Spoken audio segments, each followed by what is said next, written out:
week's guest is the founder and CEO of Don't Buy Her Flowers, a UK gifting company that allows customers to assert thoughtfulness and a human connection. She regularly writes and speaks about starting and running a business and motherhood, and often a combination of both. This week's guest is Steph Douglas of Don't Buy Her Flowers. And what is really interesting and exciting to me about this re-released episode is just to see how far Steph has come, the brand has come, and how a combination of, well, really everything that it takes to run a successful business has come together. So in the Patron part, I'm going to be going more into some of the behind the scenes stuff that Steph has shared with me and my thoughts on their business growth and how that's happened.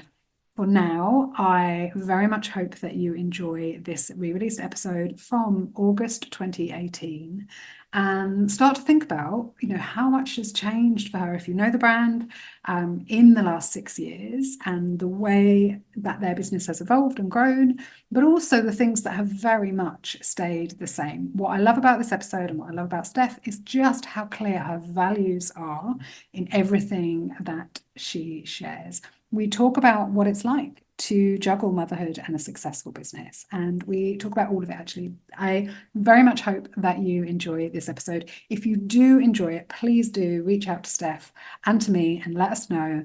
And once again, thank you so much for listening to these episodes while I have a little break from recording new content. And if you are a patron, like I said, please do jump on. I'm going to spill the tea on all the stuff behind the scenes. You are listening to Adulting with Ebonie. Season 7 brings together neurodiversity, human design and embodiment so that Gen X or millennial misfits and late diagnosed neurospices become empowered, embodied and fully expressed. This is the show where I actively encourage you to feel your feelings rather than think them. Glow up, not grow up, and become full of yourself. Because who the fuck else should you be full of? Each week, I have real and raw conversations about what it takes to be fully resourced and have happy, healthy, intimate relationships as a dopamine-deficient adult wanting to create a better future by being the change that you want to see in the world. I am your host, Ebonie Allard, aka Ebonie Alchemy, a late diagnosed ADHDer, combined type and Asperger's in case you like specifics, artist, mystic, and self-actualization facilitator. I'm an international award-winning multiple brain integration technique master coach with special interest in embodied human design for neurodivergence.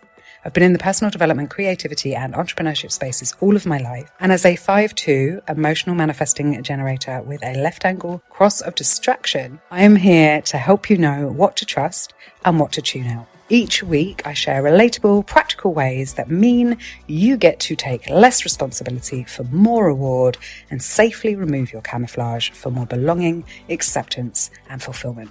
Ready? Let's go.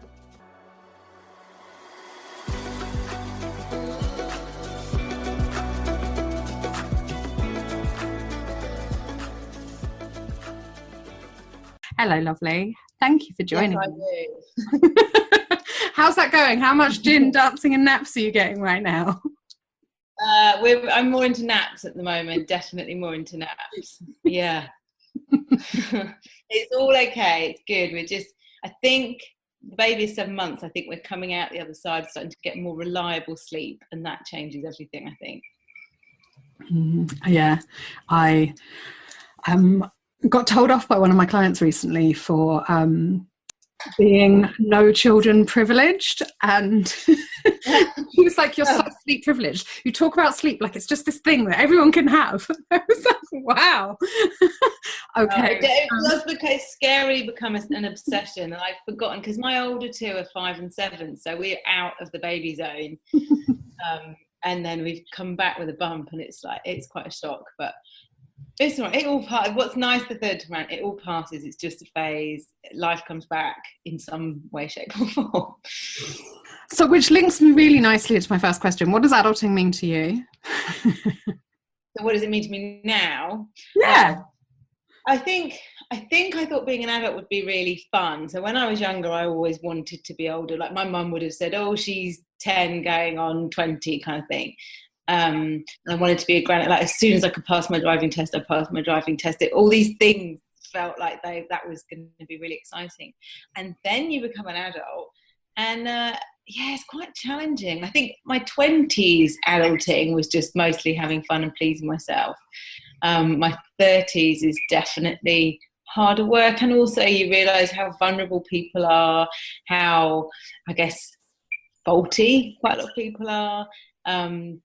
Someone's always having a drama or having a really shit time, and you kind of think, oh, it's a kind of never end. At the moment I've got a few friends who've got either a partner who's not well, or an illness or something, and you kind of like, everyone's got something. When it doesn't end, I suppose you have to work out how to function and not get too depressed about that's life, isn't it? There's always going to be bad things going on. Yeah, I think, well, yeah, and there's always going to be good stuff going on, and we have a choice, and that's not to belittle the bad stuff either, right? I think in the world in which I kind of inhabit a lot of time, in the personal development world, there's a lot of like, just be positive psychology, think about the good stuff, only notice the good things, and to some degree there's a lot of truth in that, right? There's a lot of truth in choosing what you focus on, and all the rest of it, and like not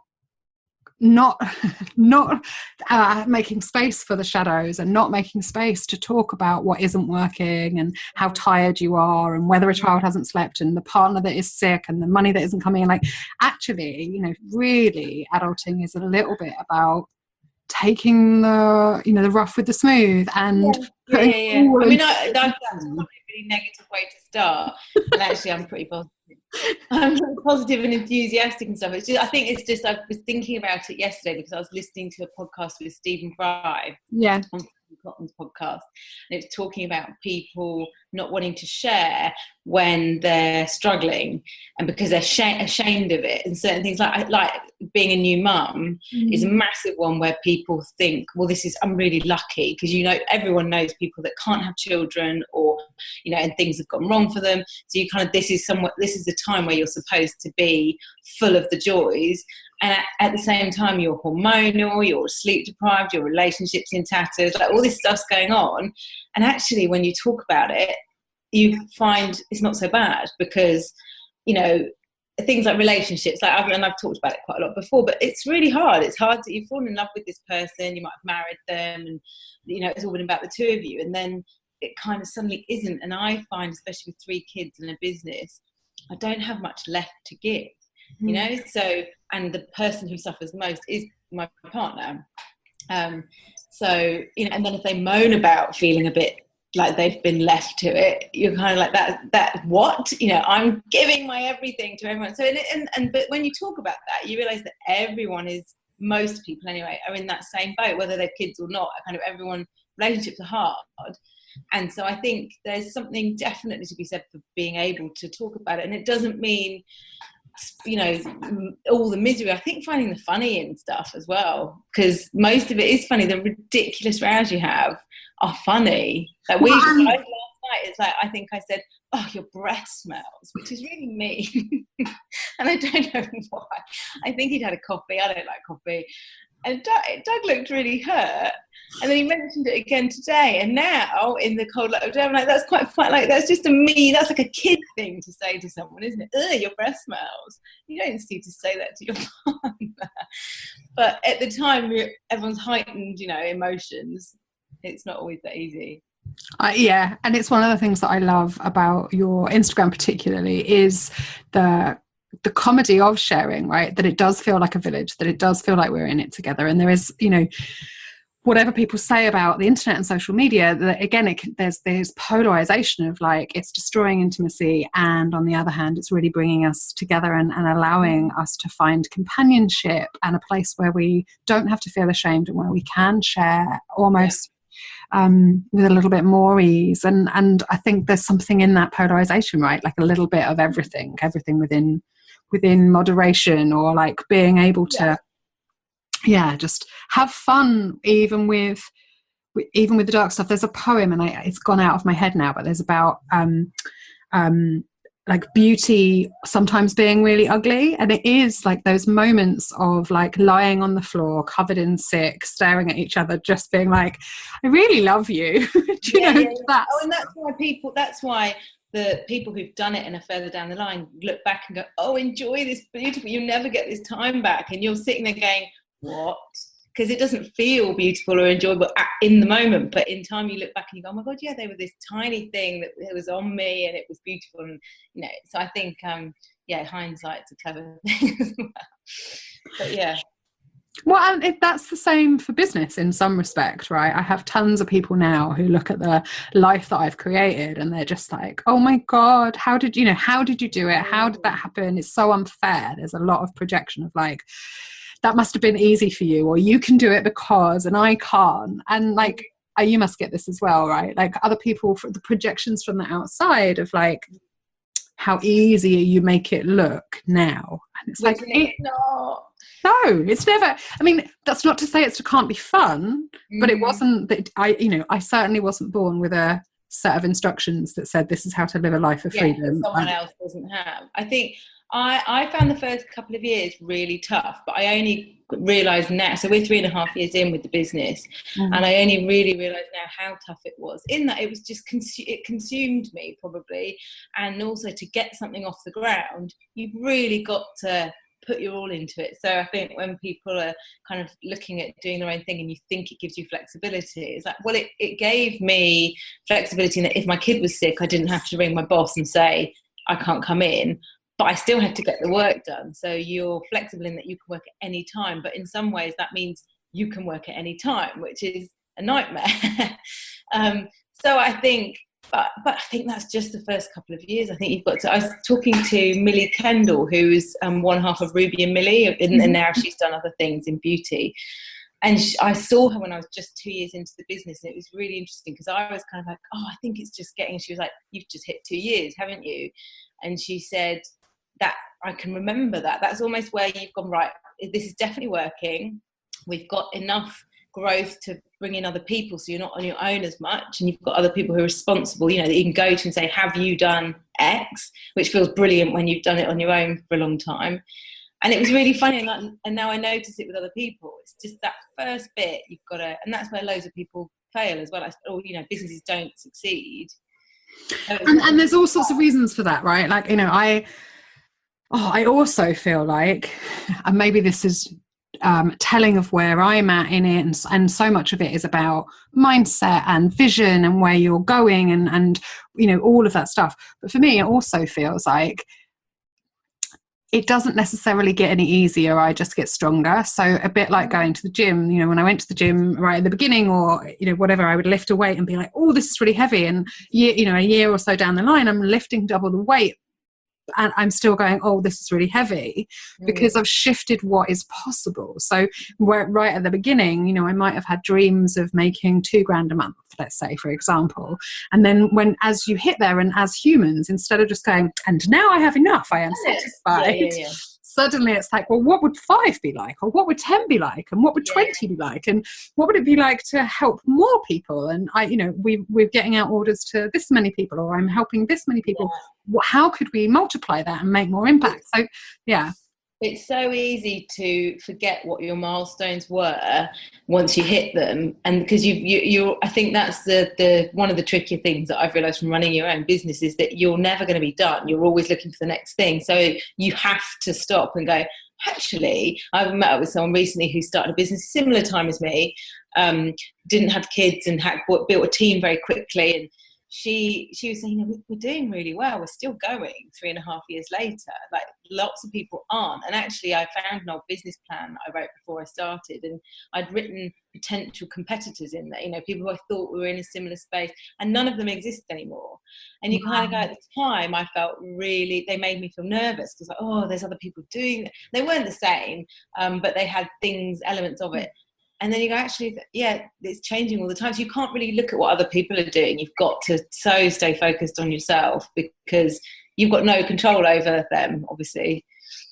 Yeah, and I think that's a really big part of adulting generally, right? The conversations that I tend to have in these shows, it's like sometimes it's about parenting, sometimes it's about business, sometimes it's about another area of leadership, and ultimately it's all about, you know, what I call adulting is that realization that we're not done, and Yeah. that, you know, we have a habit as humans to be chasing some kind of finish line, and that if you're doing that, it's exhausting.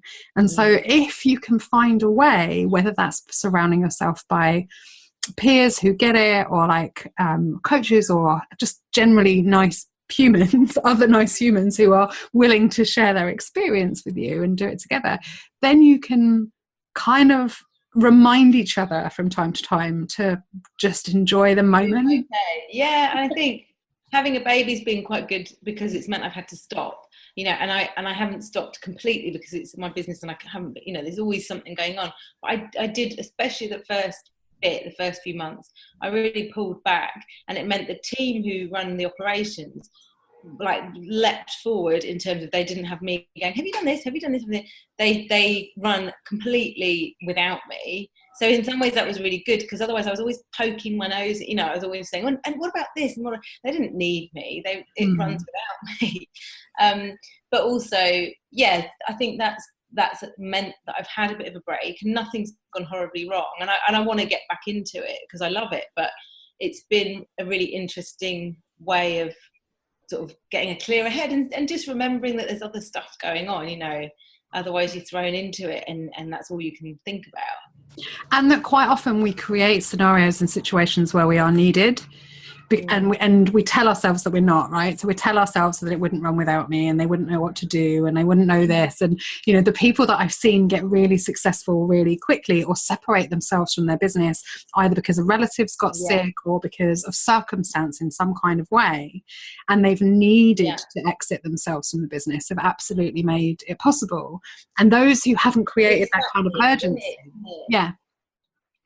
being in it rather than on it. And once you lead, I think someone said to me, well, you don't see Richard Branson, you know, answering call, you know, and obviously I'm not comparing myself or any of the people I know to Richard Branson, but it's like, yeah, you can't lead or guide or develop or strategize or any of that if you're worrying about how boxes packed.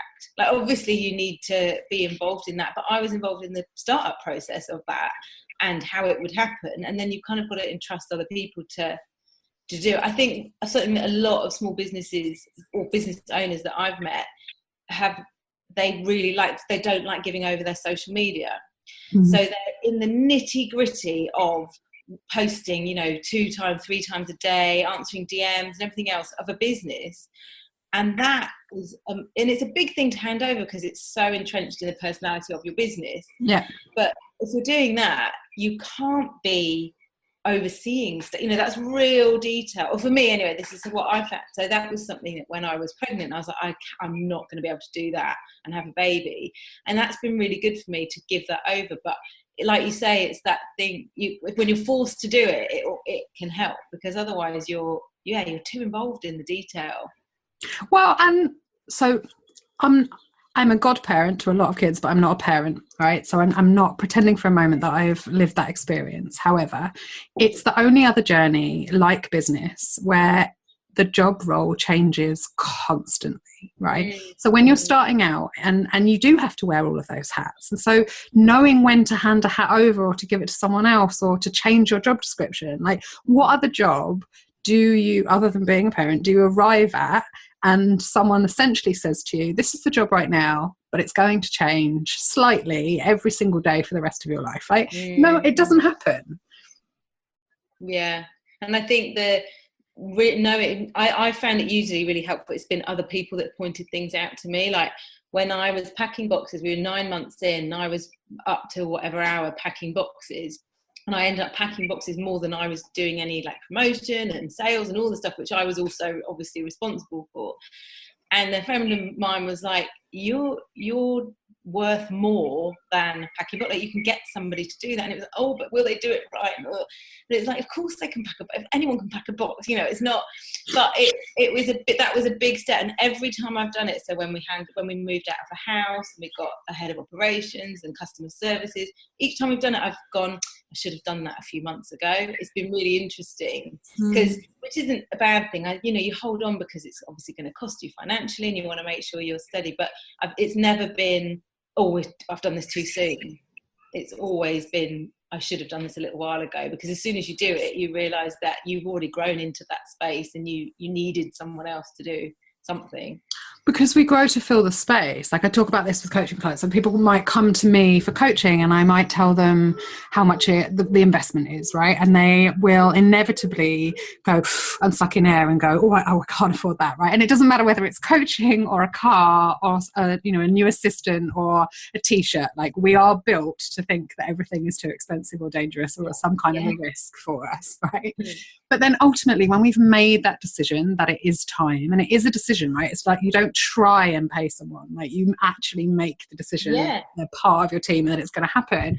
Once you make that decision into growth, you have to expand to fill it. You just have to. So it happens. Yeah, definitely. And I think it's that leap of, I guess it's confidence as well, isn't it? Which has become easier actually now that we're further down the line. And when we take each leap now, they're bigger leaps, you know, and it's more responsibility, because it's people on PAYE.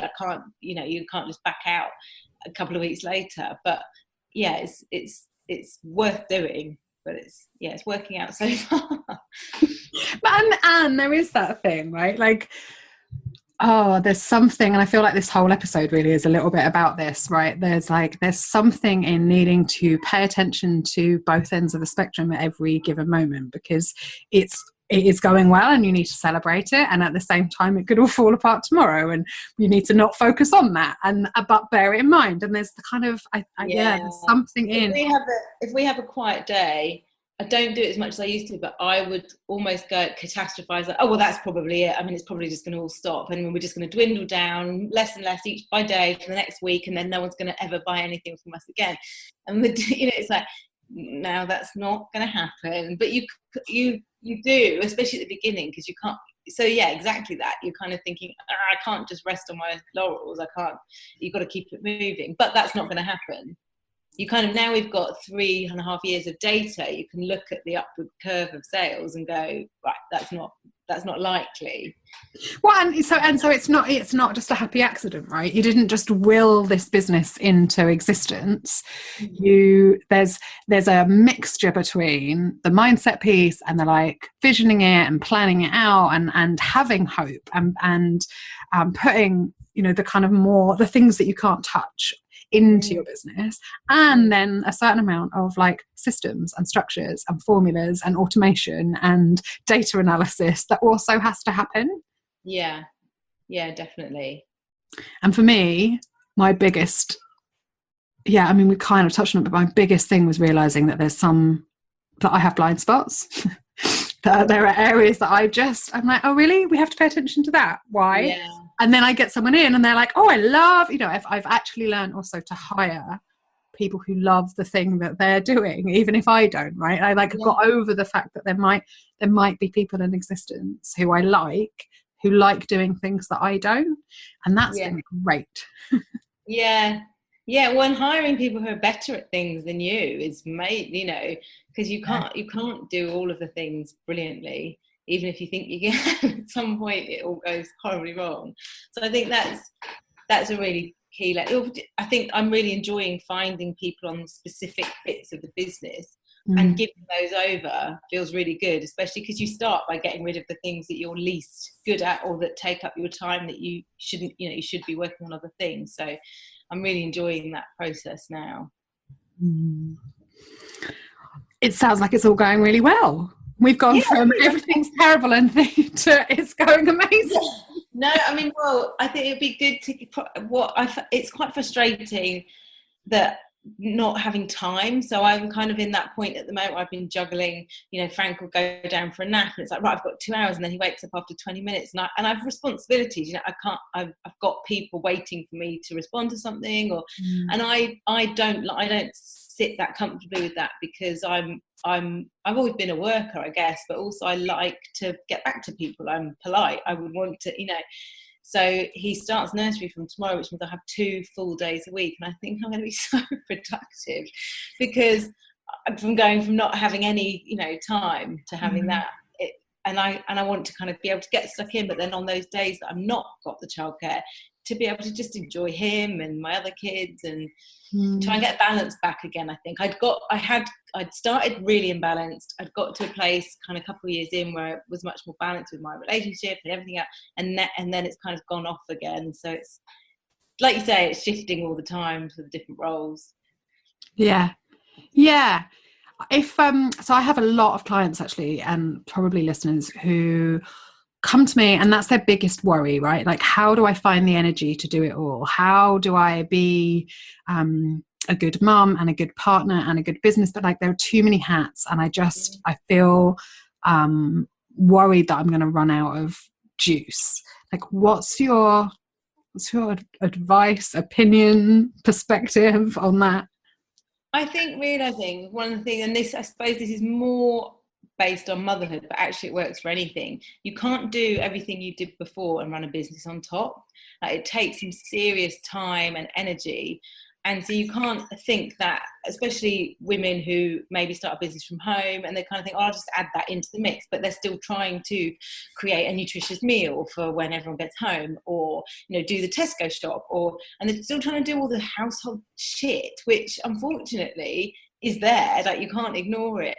And then also still have a social life and be there for all your friends and be there for your family. Like, you're going to have to, I think you have to take some things out, and that's it again. It sits a bit uneasy when all your friends are going, oh, it'd be really good to go out for a drink, and you're kind of having to go, I can't, because I could, but I won't get anything done the next day, and I've got this limited amount of time. And it took me a while to get okay with that. And then it's that thing again where it's always shifting. So I have been out less because I've had a baby and I'm tired, and then suddenly there's a load of things went in the diary for the next couple of weeks, and Doug sort of said, are you going to be able to do all those things, because you'll be knackered? And then you have to look back through it and cull some stuff. And I think that's really important, to keep some time, just have some days when you're not packing stuff in and running to it, because you'll just burn out. And I think my favourite thing is of a weekend to have no plans, like none at all, where you haven't got to try and meet anyone, you're not on anyone else's time zone except for my little family. And that usually is like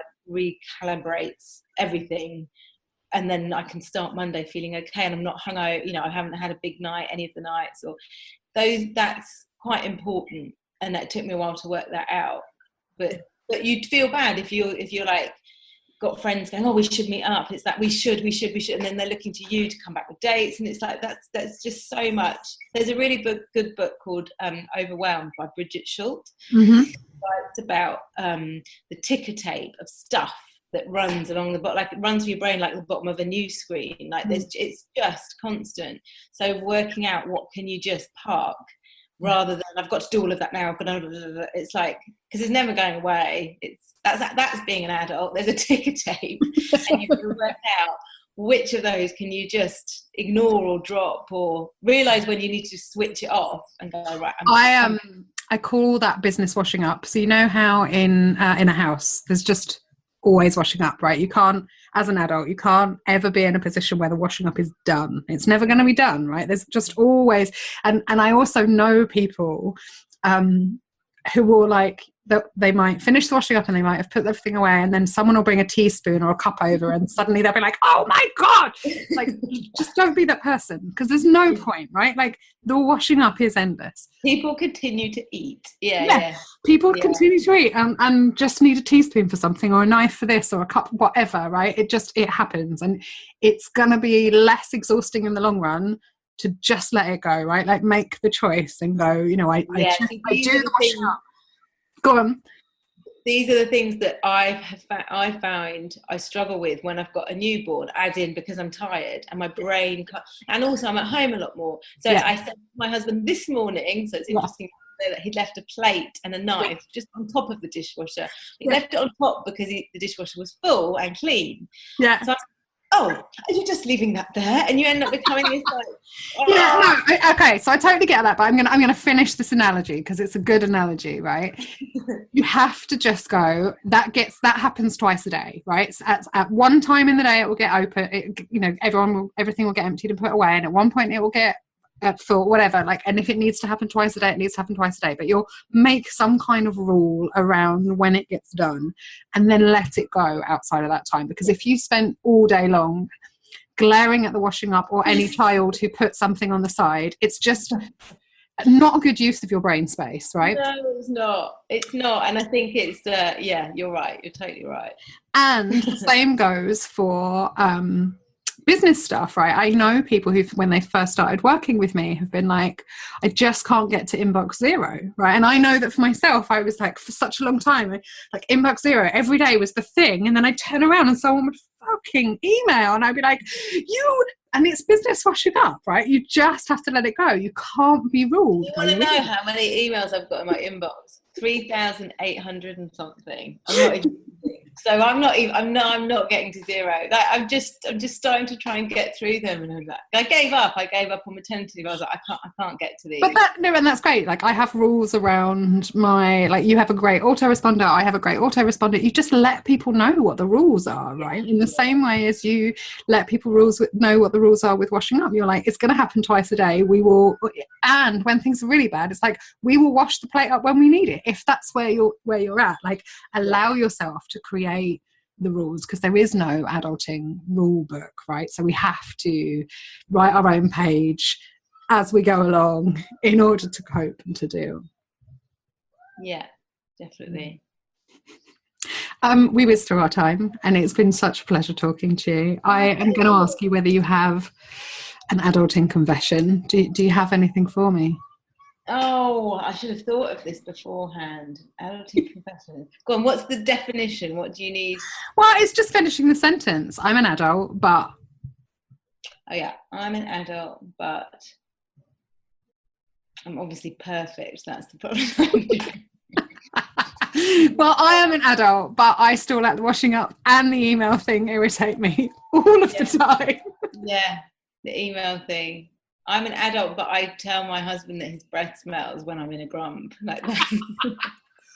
That is perfect. If people want to come and read your blog or come find out more, where's the best place for them to go? don'tbuyherflowers.com, or I'm on Instagram at Steph_don'tbuyherflowers, or if you search Don't Buy Her Flowers on Facebook or Twitter or anywhere, it should all come up. Fantastic. We will put all the links in the show notes so that it's really easy for people to click through. Thank you so much.